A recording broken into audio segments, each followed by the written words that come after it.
والجماعة جماعة الحق والهدى والسنة هم السلفيون.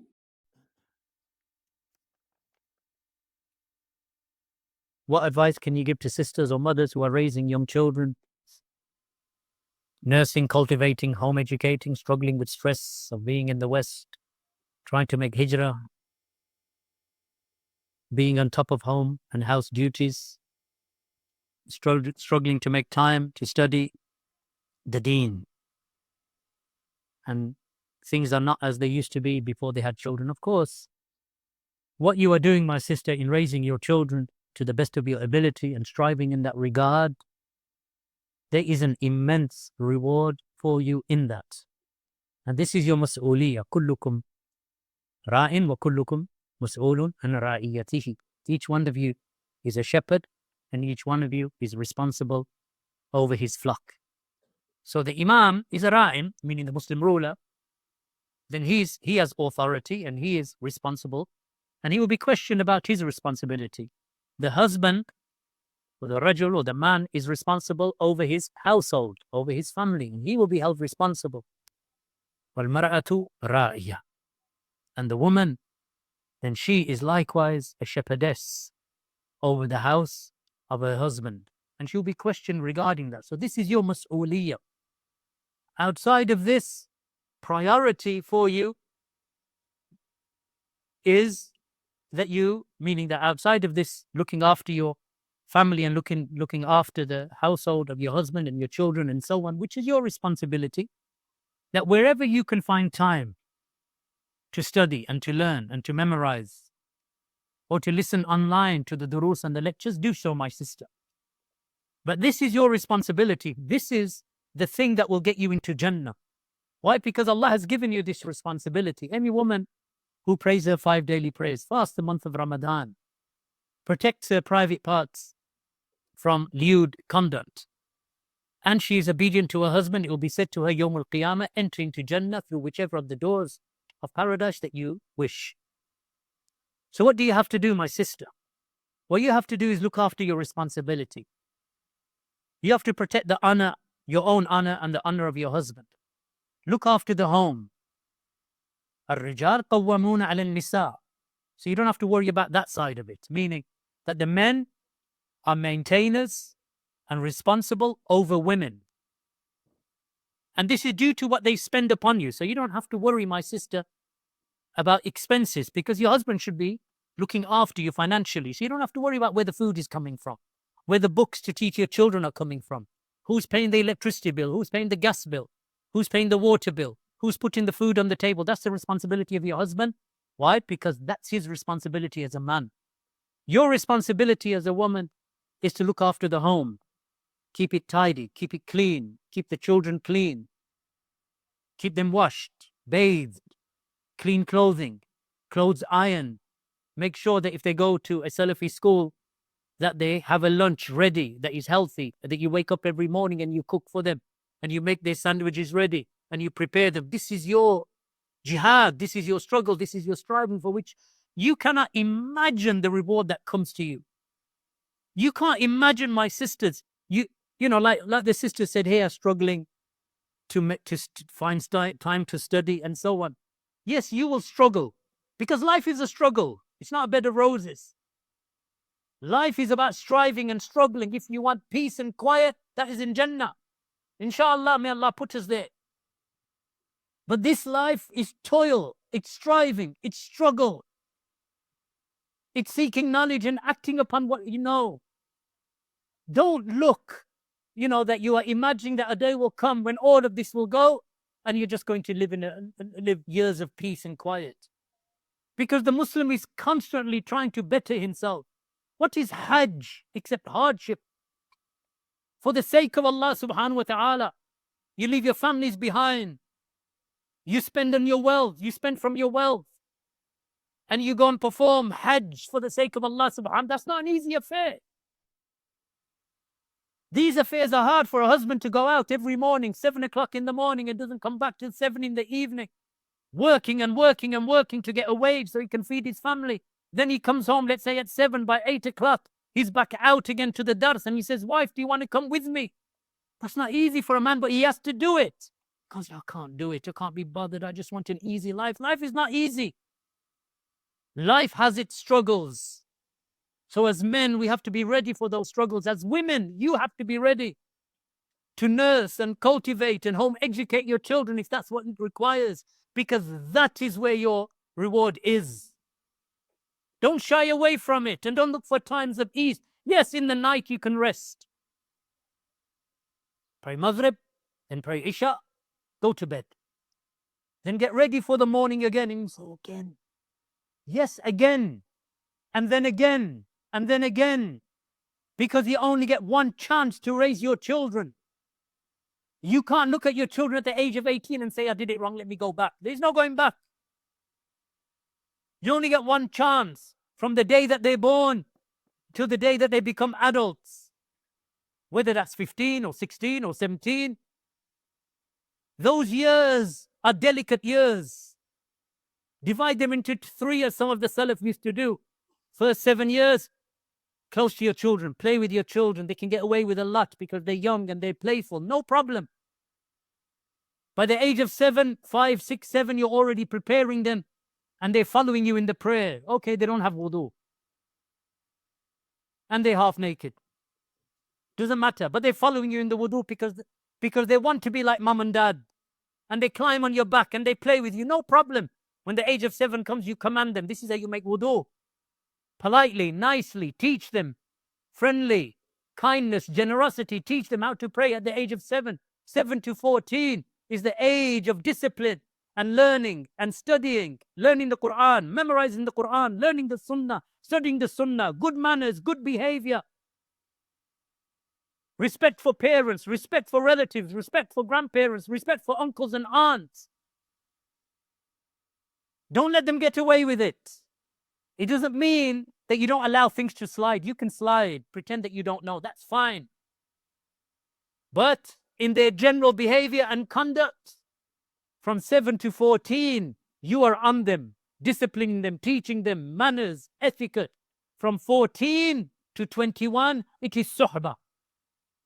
Travel with you, go with you. Sometimes he drives the car, sometimes you drive the car. Let him crack a joke, it's no problem, but don't cross the line. Eat with me, come out with me, go to weddings, laugh, no problem. And get them ready for marriage. But you only have this chance once, don't you? There's no point at the age of 15 and 16 thinking, I wish I sent them to the Salafi school. I wish. It's too late. Your wishes don't mean anything. It's too late then. Grab them when they're young. Teach them, educate them, cultivate them, keep them close. Your children should be closer to you than anybody else. They should be closer to you than they are to their friends, or to your friends, or to their uncle. They should be closer to you as mother and father. The Prophet ﷺ was asked by one of the companions, who has the greatest right to my companionship, to my suhbah? He said, your mother. He said, then who? He said, your mother. He said, then who? He said, your mother. In a narration, who has the greatest right over me? He said, your mother. Then who? Your mother. Then who? Your mother. Then your father. Then your brothers. Then those who are close, and then those who are close. So who has the greatest right of companionship? To you. Your children do. So why are you sending them out for 33% of the day? And 33% they're sleeping. And the other 33% they're playing upstairs on Xbox or a PlayStation. Then what time do they have with you? What companionship do they have with you? Your children should be close to you. Take them out on the weekends. Take them for a walk in the hills. Take them for a walk near the river. Take them for a walk in the park. Play with them, run with them, race with them. They're your children. Don't put that responsibility into a school teacher who's not even a Muslim. That is your responsibility to educate them, teach them, cultivate them. Teach them the dhikr of Allah. Teach them about fasting, about the prayer. If you can't do it, then you take the whole of your family to the dars. And you should do that anyway. So your children get into the habit of sitting down and learning and writing. Even if you give them a piece of paper, he's 8 years old and he's just drawing mountains and rivers and, coloring in. And you say, what did you learn in the dars? This is what I learned. And all you see is picture of the sun and mountains and whatever else, scribbles. It doesn't matter, because by the time they are 10, 11, 12, they are taking notes. Because they've gotten used to sitting down Get rid of your social media. We were talking earlier with some of the brothers, Abdul Ilah, Sheikh Abdul Ilah, and Sheikh Abu Yad, and Sheikh Uwais. Social media is a problem. Turn off X or Twitter or whatever name they're going to call it next. Turn it off. You don't need it. It does not help you. It does not aid you. You want knowledge? Open up the books. Sit in the durus. Or go to the website of the scholar that you want to learn from. Sheikh bin Baz, Sheikh bin Uthaymeen, Sheikh Al-Albani, Sheikh Muqbil, Sheikh bin Baz, whoever, whichever website that is authentic upon the scholars. Sheikh Abdul Muhsin, Sheikh Rabi'. Because when you go to the source of the knowledge, you're not listening to 15 seconds, 20 seconds, I found the fatwa. And the fatwa is misconstrued, misnarrated. Go to the website, listen to the whole dars. If you don't know Arabic, then go to the websites of the students of knowledge directly, or to their books directly, or to their writings directly, or to their talks directly. Get out of the habit of this 30-second fatwa thing, or this 30-second of this soundbite, or this visual thing that enters your eyes and excites you. Get out of those habits. My sister, get rid of your phone. I don't mean completely get rid of it. You may need it to communicate with your husband.